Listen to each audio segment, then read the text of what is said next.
To think that I have made it all the way to Oxford, the first African with a disability to be admitted to the school. In that moment I cried because it's much bigger than me. I realized that this is a symbolic victory for disabled 20-somethings across the globe.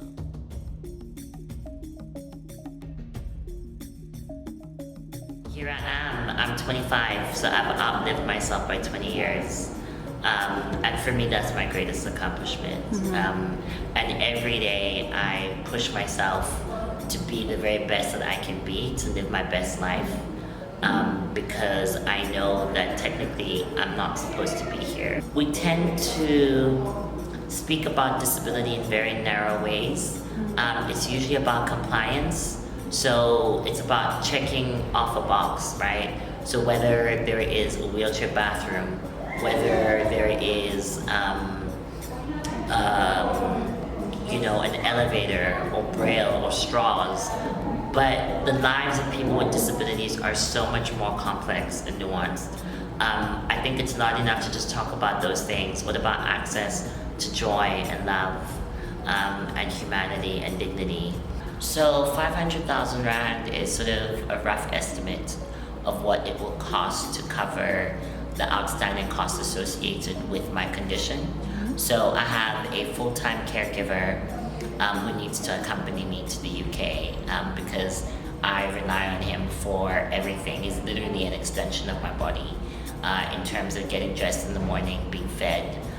So that's sort of the bulk of the funds. But the funds also include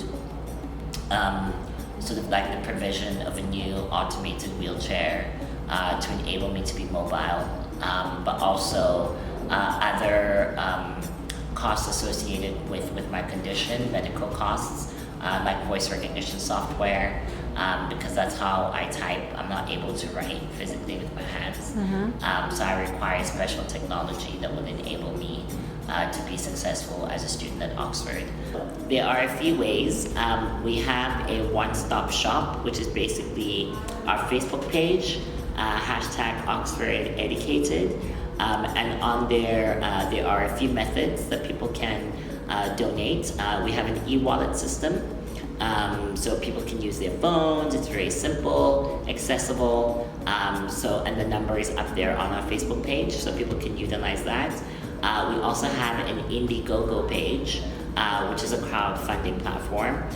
So people are able to donate, and they'll need sort of like their credit card details, and they can contribute to the crowdfunding platform. Immediately after Oxford, I hope to travel, I hope to visit 25 governments around the world and advise them on ways that they can, in a really meaningful way, address the access gap for people with disabilities. So the access gap basically is the gap between living your best life and the constraints that make it difficult for you to live your best life.